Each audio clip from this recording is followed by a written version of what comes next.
Chapter 2, Christ, an Educator. The human mind is susceptible of the highest education. A life devoted to God should not be a life of ignorance. Many speak against education because Jesus chose uneducated fishermen to preach His gospel. They assert that He showed preference to the uneducated. Many learned and honorable men believed His teaching. Had these fearlessly obeyed the convictions of their consciences, they would have followed Him. Their abilities would have been accepted and employed in service of Christ had they offered them. But they had not moral power in face of the frowning priests and jealous rulers to confess Christ and humble their reputation in connection with the humble Galilean. He who knew the hearts of all understood this. If the educated and noble would not do the work they were qualified to do, Christ would select men who would be obedient and faithful in doing His will. He chose humble men and connected them with Himself that He might educate them to carry forward the great work on earth when He should leave it. Christ was the light of the world. He was the fountain of all knowledge. He was able to qualify the unlearned fishermen to receive the high commission He would give them. The lessons of truth given these lowly men were of mighty significance. They were to move the world. It seemed but a simple thing for Jesus to connect these humble persons with Himself, but it was an event productive of tremendous results. Their words and their works were to revolutionize the world. Jesus did not despise education. The highest culture of the mind, if sanctified through the love and fear of God, receives His fullest approval. The humble men chosen by Christ were with Him 3 years, subject to the refining influence of the majesty of heaven. Christ was the greatest educator the world ever knew. God will accept the youth with their talent and their wealth of affection if they will consecrate themselves to Him. They may reach the highest point of intellectual greatness, and if balanced by religious principle, they can carry forward the work which Christ came from heaven to accomplish, and in thus doing be co-workers with the Master.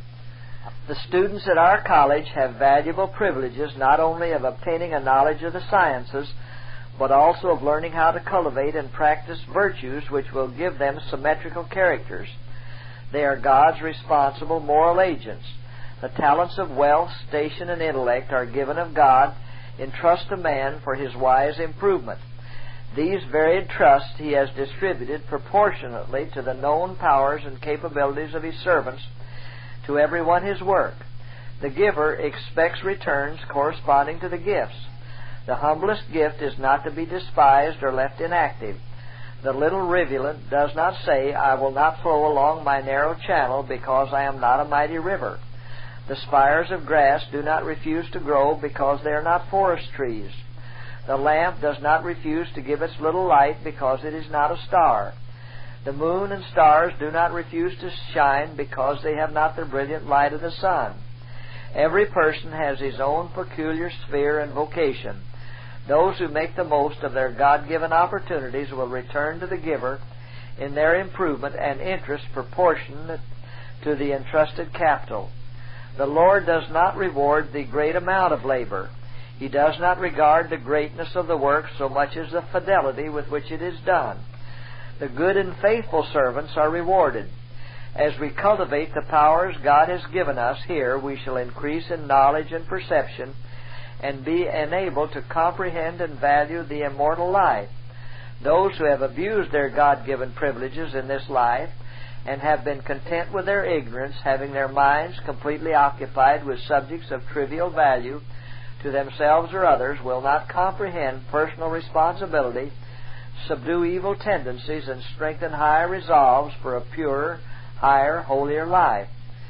The youth should be learners for the next world. Perseverance in the acquisition of knowledge, controlled by the fear and love of God, will give them an increased power for good in this life, and those who have made the most of their privileges to reach the highest attainments here will take these valuable acquisitions with them into the future life. They have sought and obtained that which is imperishable, the capability to appreciate the glories that eye hath not seen nor ear heard, will be proportionate to the attainments reached in the cultivation of the faculties in this life. Those who will empty their hearts of vanity and rubbish through the grace of God may purify the chambers of the mind and make it a storehouse of knowledge, purity, and truth.